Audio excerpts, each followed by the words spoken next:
Everyone, welcome to my YouTube channel English literature with Mahi. आज हम लोग करने वाले हैं जॉन डन के द्वारा लिखी गई एक लव रिलीजियस पोयम, या आप कह सकते हैं एक metaphysical poem, the canonization. Canonization का बेसिकली मीनिंग होता है कि एक कॉमन मैन, जिसे एक होली मैन की उपाधि दे दी जाए या किसी सेंट की उपाधि दे दी जाए, उसे हम कैननाइजेशन कहते हैं। तो ये जो पोएम है द कैननाइजेशन, जॉन डन के द्वारा 1633 का उनका सॉन्ग्स एंड सोनेट का जो कलेक्शन पब्लिश हुआ था, उसके अंदर ये उनकी जो ये पोएम है ये पब्लिश हुई थी। ये 5 फ्रेजेस हैं, इसके अंदर 5 पैराग्राफ हैं।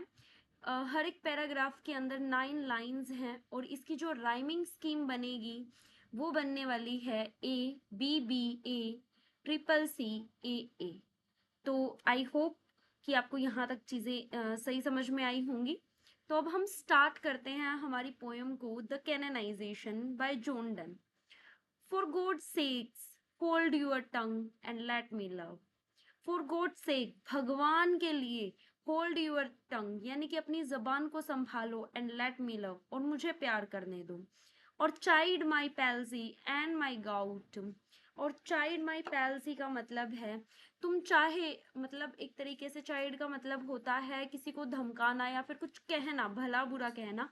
अगर तुम्हें कुछ कहना है तो तुम माई पैल्सी यानी कि मेरा पैरालिसिस, जो मैं पैरालिसिस हूँ, मेरे पैरालिसिस के बारे में तुम कह सकते हो। जो मैं पैरालाइज्ड हूँ, तुम्हें क्रिटिसाइज करना है, कंप्लेन करनी है, तो तुम इस तरीके से कंप्लेन कर सकते हो, मेरे पैरालाइज के बारे में कुछ कह सकते हो।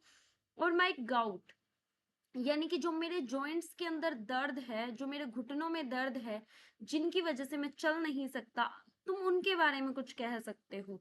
लेकिन let me love my 5 grey hairs और ruined fortune flout.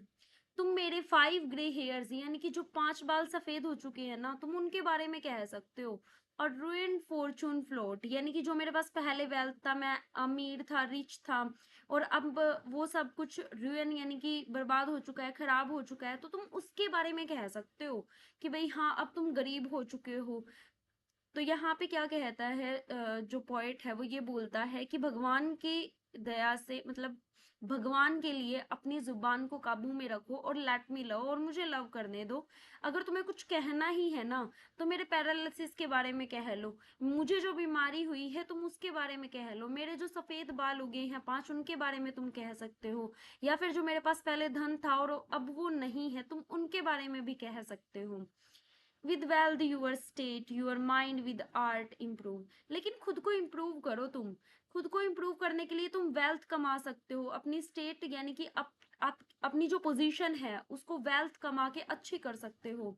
Your mind with art improve, और आर्ट के साथ यानी कि अलग अलग आर्ट सीख के भी तुम अपने माइंड को इम्प्रूव कर सकते हो। टेक यू अ कोर्स, और तुम लर्निंग यानी कि कुछ सीख सकते हो। गेट यू अ प्लेस, किसी अच्छी जगह पर जा सकते हो।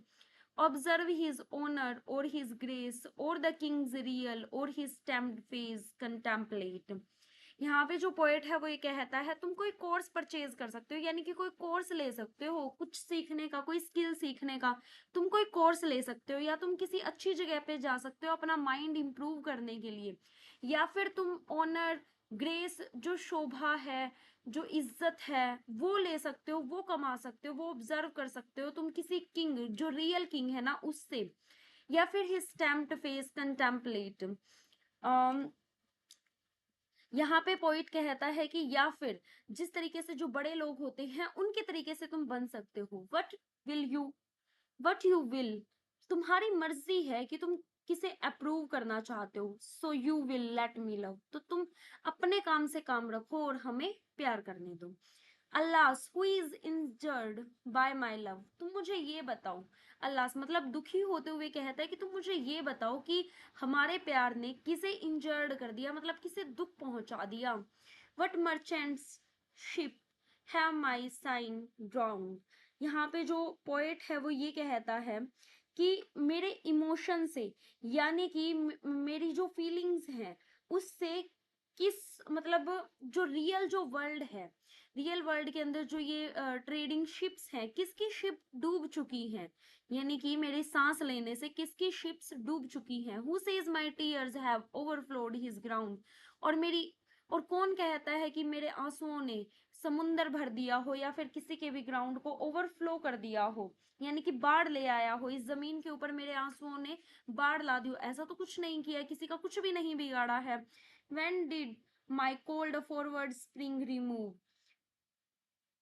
When did the heat which my veins feel and add one more to plague bill? यहाँ पे जो पोएट है वो कहता है कि कोल्ड फॉरवर्ड कहने का मतलब ये है कि जो उसकी सैडनेस है ना, उसने किसी के भी नेचर को इफेक्ट नहीं किया है। यानी कि मेरी जो कोल्ड है, क्या मैं इतना ठंडा हूं कि जो स्प्रिंग का सीजन आने वाला था वो भी मेरी ठंड से चला गया है, वो भी मतलब भाग गया है। तो कहने का मतलब मैंने किसी भी नेचर को, किसी भी सीजन को इफेक्ट नहीं किया है, या फिर मेरे नेचर ने किसी भी सीजन को आने से रोका नहीं है या उसको रिमूव नहीं किया है। When did the heat, क्या मेरे अंदर इतनी ज्यादा हीट है कि जो मेरी मतलब जो वेन है, मेरी वेन्स के अंदर जो मेरी धमनियां हैं उसके अंदर क्या इतनी ज्यादा हीट है कि प्लेग की बीमारी भी ठीक नहीं हो पा रही है। Soldier finds wars and lawyer find out still litigious man which quarrel move do she and I do love। यदि हम दोनों प्यार करते हैं, she and I do love, यदि हम दोनों प्यार करते हैं तो क्या सोल्जर्स ने वॉर लड़ना छोड़ दिया है? फिर भी लड़ाई तो चल ही रही है, युद्ध के अंदर सोल्जर्स ने लड़ना तो बंद नहीं किया है ना। लॉयर जो है उन्होंने केस लड़ने तो बंद नहीं किए हैं। जो केस है, जो केस की सुनवाई है वो तो अब भी वैसे ही चल रही है जैसे पहले चलती थी। कहने का मतलब इस पैराग्राफ के अंदर पोएट ये कन्वे करना चाहता है कि उनके प्यार से कोई भी चीज इस सोसाइटी के अंदर, इस नेचर के अंदर, इस वर्ल्ड के अंदर कुछ भी चेंज नहीं आया है। तो फिर उन्हें क्यों ब्लेम किया जा रहा है, क्यों उन्हें रोका जा रहा है। Call us what you will, we are made such by love। तुम चाहो जो हमें कह लो, we are made such by love, लेकिन हम प्यार के लिए बने। यहाँ पे थर्ड स्टैंजा के अंदर कहता है कि people can label them anything, उनको अलग अलग तरीके के नाम देते हैं लव, लेकिन लव क्या है उनको डिफाइन करता है कि वो है क्या असल में, एक्चुअल में क्या है। Call her one me another fly, वो खुद को कंपेयर करते हैं एक फ्लाई से, यानी कि एक ऐसा क्रिएचर जो कि इम्पोर्टेंट नहीं है, खुद को फ्लाई से कंपेयर करते हुए कहते हैं we are tapers too and at our own cost die. मतलब हम उस मोमबत्ती की तरीके से हैं जो जल जाती है, खुद को ही जला देती है। यानी कि यहाँ पे जो पोएट है वो ये कहना चाहता है कि भाई हमारा प्यार ऐसा है, उस मोमबत्ती के जैसा है जो खुद ही जला देगा। यानी कि अगर हम खत्म हो सकते हैं ना तो वो सिर्फ और सिर्फ हमारे प्यार से हो सकते हैं। And we in us find the eagle and dove, और हमारे अंदर इतनी स्ट्रेंथ है कि हम दोनों के अंदर एक ईगल और एक डव, ईगल बेसिकली जो शिकारी होता है उसको रेफर करता है, और डव जो है वो शिकार को रेफर करता है। यानी कि डव शिकार है ईगल का, यानी कि एक तरीके से शिकार और शिकारी दोनों एक ही उसके अंदर यूनाइट हो चुके हैं। यानी कि उन दोनों के अंदर शिकारी भी वो खुद है और शिकार भी वो खुद है। जिस तरीके से मोमबत्ती भी वो खुद है और जलेंगे तो भी वो खुद से ही खुद को जलाएंगे। The phoenix riddle hath more wit, phoenix का मतलब है यहाँ पे रीबर्थ, यानी कि उनका जो लव है, their love unites them into one being, यानी कि उनका जो लव है उनको क्या बना देगा, उनको दोबारा से जन्म देके एक ही वो कहते हैं ना दो जिस्म एक जान, वो बना देगा। यानी कि वो क्या बन जाएंगे, एक ही बीइंग, यानी कि एक ही ह्यूमन बीइंग बन जाएंगे यूनाइट होकर। So to one neutral thing both sexes fits, यानी कि एक ऐसा जेंडर बना देगा जिसके अंदर दोनों के दोनों सेक्सेस फिट हो जाएंगे, यानी कि मेल और फीमेल एक ही बॉडी के अंदर फिट हो जाएगा। We die and rise the same and prove mysterious by love, हम वी डाई हम मर जाएंगे, and rise the same and prove, और हम ये प्रूव करेंगे कि हमारी जो डेथ है और जो रीबर्थ है वो मिस्टिकल है और बिल्कुल पावरफुल है। हमारा जो प्यार है वो मिस्टीरियस है, मिस्टिकल है, और यदि हम मरेंगे तो भी साथ में और जिएंगे तो भी साथ में। राइज द सेम, यानी कि सेम रहेंगे, हम इस बात को प्रूव करके रहेंगे। We can die by it if not live by love, यदि हम प्यार के साथ नहीं जी सके तो हम साथ में मर जाएंगे। We can die by it, तो हम उस प्यार के साथ मर जाएंगे। If not live by love, यदि हम उस प्यार के साथ नहीं जी पाए तो हम मर जाएंगे। And if unfit for tombs and hearse, और यदि हम अनफिट होते हैं टॉम्स के लिए और हियर्स के लिए। टॉम्स और हियर्स का मतलब है यहाँ पे जिस तरीके से कईयों की कहानियां पत्थरों पर लिख दी जाती है, टॉम्स के ऊपर लिख दी जाती है, तो शायद हम उतने भी महान नहीं हैं, उतने महान प्रेमी शायद हम नहीं हैं कि हमारी कहानियां उस टॉम्ब या हियर्स के ऊपर लिखी जाए। Our legend be it will be fit for verse, लेकिन हम शायद इतने तो हैं, इतने तो लीजेंड हैं कि हमें किसी वर्स, किसी पोयम के अंदर फिट कर दिया जाए। And if no piece of chronicle we prove we will build in sonnet pretty rooms, लेकिन हम किसी छोटे से क्रॉनिकल, यानी कि छोटा सा पीस ऑफ क्रॉनिकल का मतलब है यहाँ पे कोई छोटी पोएम, जो छोटी सोनेट होती है, हम उसके अंदर तो फिट हो ही सकते हैं। सोनेट प्रिटी रूम्स का मतलब है शायद हमारा इतना तो प्यार है कि एक ही रूम के अंदर समाहित हो सकता है। इसके अंदर ये थोड़ी सी लाइंस कुछ कम है, मैं आपको इसके आगे बता देती हूँ।